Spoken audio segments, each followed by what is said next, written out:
As I started Call of the Sea, my expectations were low. The game looks nice, but also projects the aura of a low-budget title. This is naturally not necessarily a bad thing, but more often than not, these games leave me disappointed. I expected that this would be similar to The Witness, which was a game with pretty graphics and a bunch of puzzles of varying complexity. What drew me to Call of the Sea was the fact that its description was hinting towards a more fleshed out story. And I am an absolute sucker when it comes to a good story. So you've probably heard me say this in previous reviews if you watched them, but to me a good story can heal bad gameplay and even poor graphics. A combo of both is also included in there. A good story will pretty much heal anything for me. Before I continue with the review, however, I would like to ask you to stay for a minute at the end, since I want to tell you about the possible upcoming free games on the horizon. Trust me when I say that you will not want to miss out on those because there are some really big names in there. But anyway, back to the review at hand. As is tradition, I have to talk about the game's Ultrawide. In short, it works really well without the need for any modifications, which is really nice. You start it, set your resolution, and just play. I wish all the games were like that. One of the first things that struck me was the fact that the game seems to go a bit overboard with its bloom effects. I mean, look at this, it's way too extreme. I've also had a few graphical glitches which were minor and funnily only seem to happen when I'm not recording.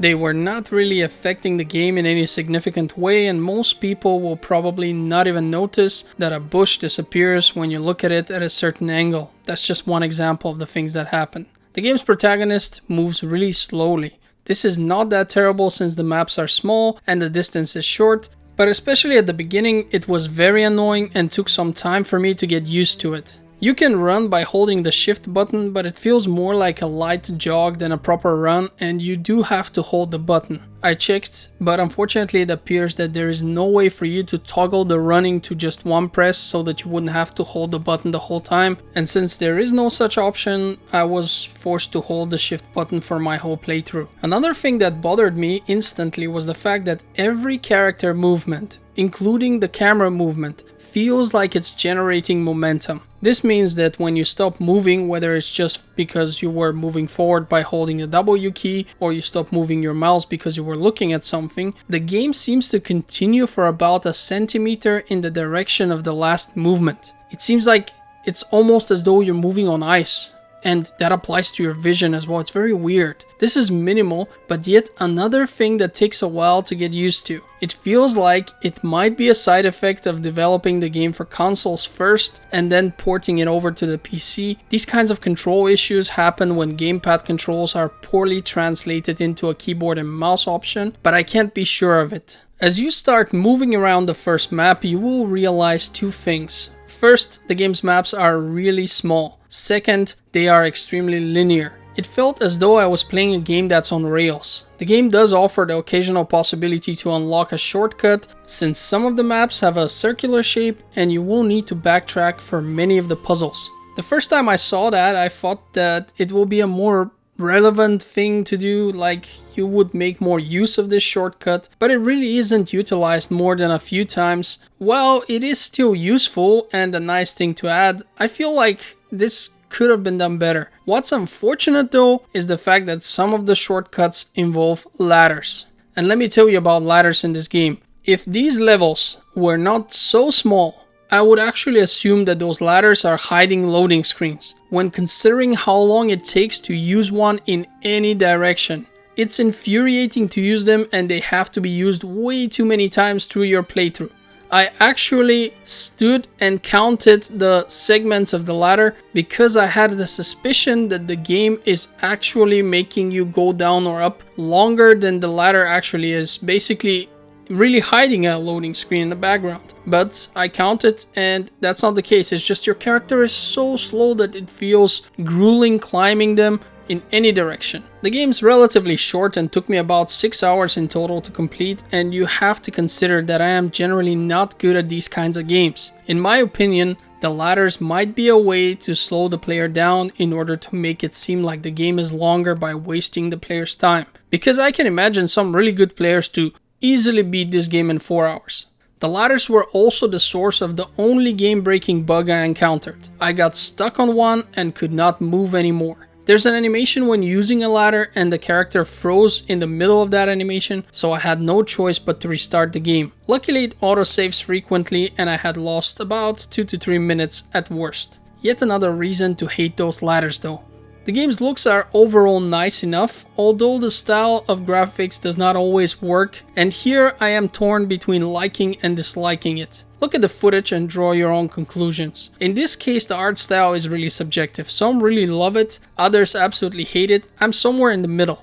To me, the more serious the tone of the game, the worse these types of graphics seem to look in said games. The thing is though, the graphics look a bit stale and boring within the first levels, and later on as they get more interesting, they seem to be more appealing. At least that's how I perceived it. And since I've spoken about the game's tone, let's talk about its story.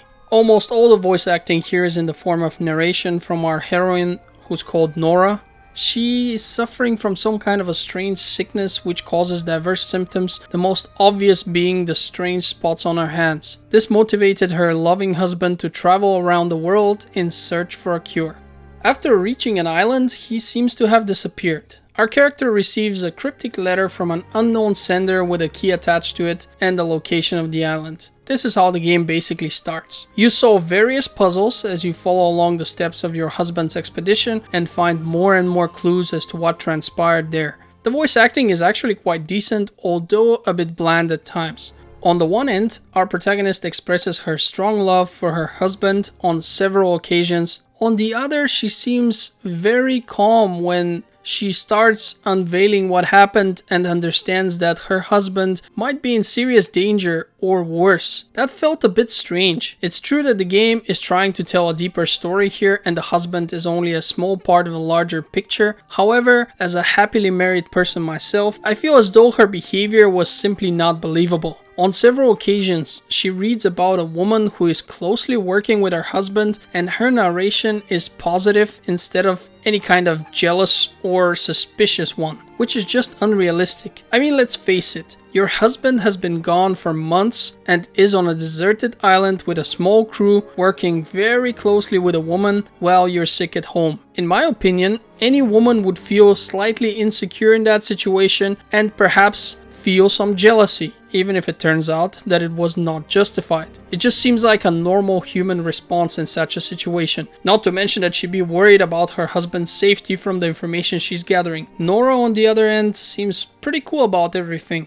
The story gets a lot more interesting, and I also like how the levels change as you progress. As I've mentioned before, this is where the graphics actually shine, because the more unusual the environments become, the more they appeal to me. This graphical style is just really good when you're working with dark environments, lightnings, underwater levels, and that's the kind of stuff that you get to see in the second and third act of the game. The puzzles are also quite diverse and generally not too cryptic. For the most part, you will have a relative idea of what the game wants from you. The structure of the maps is such that you always have to solve a few smaller and simpler puzzles before tackling a large one and then being able to move to the next map. This system works well and gives the player a sense of order, which adds to your ability to orientate and generally guess what the game might want you to do next in order to complete the puzzle and progress. This game is really good at making the player feel smart all in all, and I value that. It's just such a satisfying feeling to be looking at a puzzle and wondering what it is, and you start wandering around and interacting with stuff and looking at your journal, and suddenly you have that moment where the light bulb turns on and everything fits into place. You test it, it works, and it's super satisfying. It makes you feel smart in that moment. And it's good that you're the only one in the room, because probably anyone who was watching would have figured that out before you and would actually think that you're not that smart. But that's a different topic. As I've mentioned earlier, at around the 6-hour mark, I was at the end of the story and got to choose one of 2 possible endings. And while I cannot tell you what those endings are because people will crucify me for spoiling the game, and I really don't want to ruin that for you, I can say that they left me disappointed. None of them gave me the satisfaction I wanted. The worst part is that the game hides a significant part of the endings behind the credit sequence without any way to skip it. You end the game, see a short ending, then the credits roll. You can either stay and watch them and listen to the music or simply return to the main menu and close the game. At no point will the game actively warn you that there's a bit more to see after the credits, nor will it offer you to skip them in any way. This is not cool. If you won't let me skip them, at least warn me that there is something I might want to see afterwards. Well, let's talk about the conclusion now of this review. Call of the Sea is a decent game. The puzzles are fun and not absurd. It will offer a challenge even to the best players out there while still being logical and understandable enough for players like me to be able to complete, even if it takes a bit longer. The graphics look much better on some of the later maps than they do in the first ones, and the story becomes interesting enough to motivate you to push on. Even though I was not happy with the endings, I would still say that I enjoyed it overall. The game's available for €20 on both Steam and GOG.com, which feels appropriate for what's being offered here. So if you like what you see and enjoy these kinds of games, you should definitely give this one a shot. This is where I want to thank my first patron, Fahad Al-Muajil. He will be the first to be immortalized on my credits page, but with a bit of luck, more will join his name on the Wall of Fame. Now, on to the announcement I was teasing earlier. Some of you may know that Epic Games is planning to give away a bunch of games within the next 2 weeks.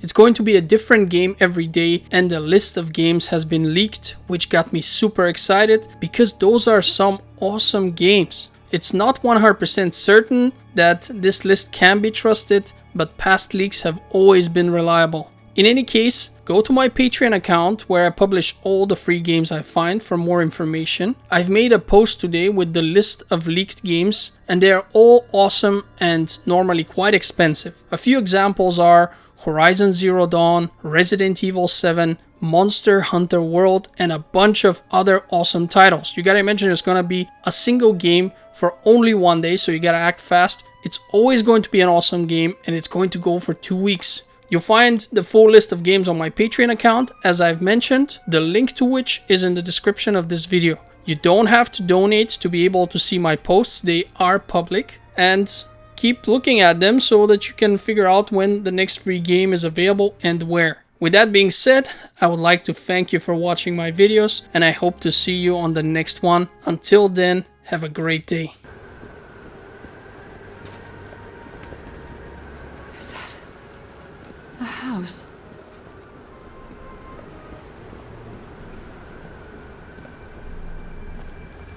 That's not a house. That's our house in Inglewood. Am I dreaming? Or am I just losing my mind? Harry? Are you home? I miss you so much, old pal. A picnic with Harry's